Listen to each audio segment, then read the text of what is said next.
আসসালামু আলাইকুম everyone, welcome to and for nursing. আজকে আমরা আপগার স্কোর সম্পর্কে জানব। আপগার score is an easy and quick assessment tool used to assess the health status of a newborn immediately after birth. Apgar score হচ্ছে একটা সহজ এবং quick assessment tool use to assess, যেটা কিনা ব্যবহার করা হয় পরিমাপ করার জন্য। কি পরিমাপ করার জন্য ব্যবহার করা হয়? The health status of A newborn baby immediately after birth.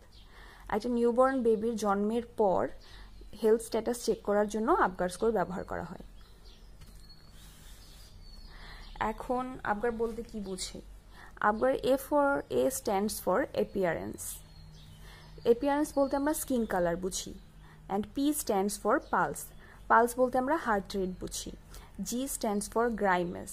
গ্রাইমেস বলতে হচ্ছে আমরা রিফ্লেক্স ইরিটেবিলিটি বুঝি। A for activity. অ্যাক্টিভিটি বলতে এখানে মাসেল টোন বুঝি। আর ফর রেসপিরেটরি এফোর্ট, মানে রেসপিরেটরি এফোর্ট বা রেট সেটা বুঝি। Assessed and recorded at.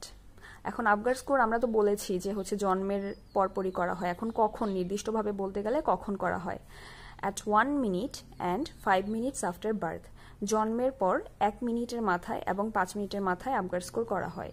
And repeated after 10 minutes if the score is 6 or লো। যদি স্কোর 6 বা তার কম হয় তাহলে 10 মিনিটসে আবার রিপিট করা হয়। এখন আমরা আপগার স্কোরটা সম্পর্কে জানি। আপগার স্কোরিং সিস্টেমে 3টা নাম্বার আছে, 0, 1 এবং 2। এখন আমরা আগে জেনেছি যে এ ফর অ্যাপিয়ারেন্স। তাহলে অ্যাপিয়ারেন্সে যদি বাচ্চাটা জন্মের পরপর সায়ানোসিস থাকে, মানে হচ্ছে ব্লু অল ওভার, পুরো বাচ্চার শরীর হাত পা পুরো নীল হয়ে থাকে, তাহলে স্কোর হবে 0। আর যদি অ্যাক্রোসায়ানোসিস হয়, এখানে অ্যাক্রোসায়ানোসিস বলতে বোঝায় pink body but blue extremities, মানে বডি পিঙ্ক থাকবে কিন্তু এক্সট্রিমিটিস বলতে হাত পা বোঝাচ্ছে, হাত পা হচ্ছে নীল থাকবে। তাহলে স্কোর কত হবে? তাহলে হবে 1। আর যদি পিঙ্ক অল ওভার মানে পুরো বডি একদম পিঙ্কিশ থাকে তাহলে স্কোর হবে 2। তারপর আসছে পালস। পালস বলতে আমরা আগে জেনেছি আমরা হার্ট রেট বুঝি। এখন বাচ্চার পালস যদি অ্যাবসেন্ট থাকে তাহলে স্কোর হবে 0। আর যদি less than 100 beats per minute, যদি 100 নিচে থাকে তাহলে স্কোর হবে 1। এবং greater than 100 beats per minute, যদি 100 বেশি থাকে তাহলে স্কোর হবে 2। তারপর আসছে গ্রাইমেস। এখানে গ্রাইমেস বলতে বোঝায় হচ্ছে রিফ্লেক্স ইরিটেবিলিটি। যদি আমরা স্টিমুলেট করি বাচ্চাটাকে, যদি নো রেসপন্স টু স্টিমুলেশন হয়, মানে স্টিমুলেশন দেওয়ার পরও কোনো রেসপন্স নাই, তাহলে হচ্ছে স্কোর 0। আর যদি minimal response to suction or gentle slap on soles, যদি আমরা সাকশন দেই এবং হচ্ছে পায়ের পাতায় টোকা দেই আস্তে করে, তখন যদি মিনিমাল রেসপন্স থাকে তাহলে স্কোর হবে 1। এবং যদি cry and active movement to stimulation, যদি আমরা স্টিমুলেশন দেওয়ার পর কান্না করে এবং অ্যাক্টিভ মুভমেন্ট করে তাহলে স্কোর হবে 2। তারপর আসছে অ্যাক্টিভিটি। এখানে অ্যাক্টিভিটি যদি ফ্ল্যাসিড অর লিম্প হয়, মানে একেবারে নিস্তেজ হয়, তাহলে স্কোর হবে 0। আর যদি মাইনর ফ্লেকশন থাকে তাহলে স্কোর হবে 1। আর যদি অ্যাক্টিভ ফ্লেকশন অ্যান্ড এক্সটেনশন থাকে, মানে একেবারে অ্যাক্টিভলি হাত পা ছোড়াছুড়ি করছে, তাহলে স্কোর হবে 2।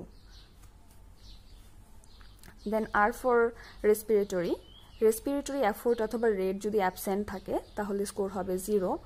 এবং স্লো অ্যান্ড উইক ক্রাই, মানে খুবই আস্তে এবং দুর্বলভাবে কান্না করছে, তাহলে হবে 1। আর যদি স্ট্রং অ্যান্ড ভিগোরাস ক্রাই হয় তাহলে স্কোর হবে 2। এখন আমরা স্কোর তো জেনে নিলাম, কিন্তু স্কোর করার পর আমাদের কি কি ইন্টারভেনশন করতে হবে, ইন্টারভেনশন বেসড অন স্কোর, সেটা আমাদের জেনে নিতে হবে। আপগার স্কোর যদি 7 to 10 হয় তাহলে নর্মাল স্কোর, এবং এই বাচ্চাকে রুটিন পোস্ট ডেলিভারি কেয়ার দিলেই হবে। আর স্কোর যদি 4 to 6 হয় তাহলে সাম রিসাসিটেশন রিকোয়ার্ড, যেমন স্টিমুলেট করতে হবে, রাব নিউবর্নস বেক, বাচ্চার পিঠে ঘষতে হবে, এডমিনিস্টার অক্সিজেন দিতে হবে, রিস্কোর অ্যাট 10 মিনিটস, এবং রিস্কোর করতে হবে 10 মিনিটসে।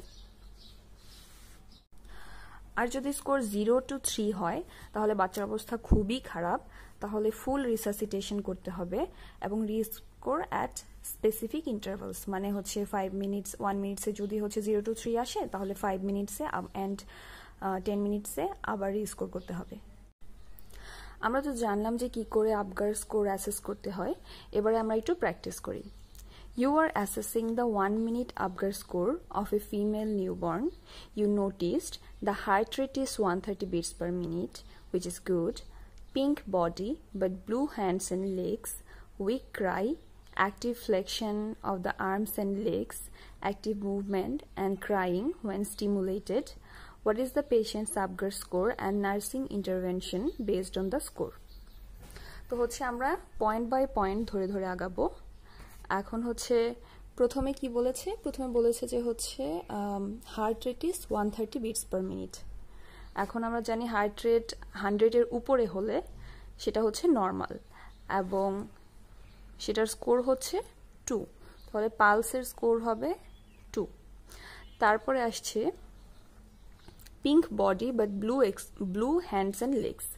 বডি পিঙ্ক কিন্তু ব্লু হ্যান্ডস অ্যান্ড লেগস, এটা আমরা দেখেছিলাম যে অ্যাক্রোসাইনোসিসের ক্ষেত্রে। তো অ্যাক্রোসাইনোসিসে আবগার স্কোর হচ্ছে অ্যাপিয়ারেন্সে হচ্ছে 1, তাহলে অ্যাপিয়ারেন্সে আমরা দিয়ে দিব 1। তারপর আসছে উইক ক্রাই। এখন উইক ক্রাই আমরা কোথায় দিয়ে দেখেছিলাম? রেসপিরেটরি রেট অথবা এফোর্টে আমরা উইক ক্রাই দেখেছিলাম, তাহলে উইক ক্রাই যেহেতু, তাহলে স্কোর কত হবে? 1 হবে।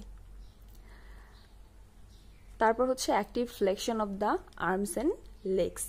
Active flexion of the arms and legs হলে অ্যাক্টিভিটি হবে 2, মানে এটা ভালো। তারপর হচ্ছে active movement and crying when stimulated.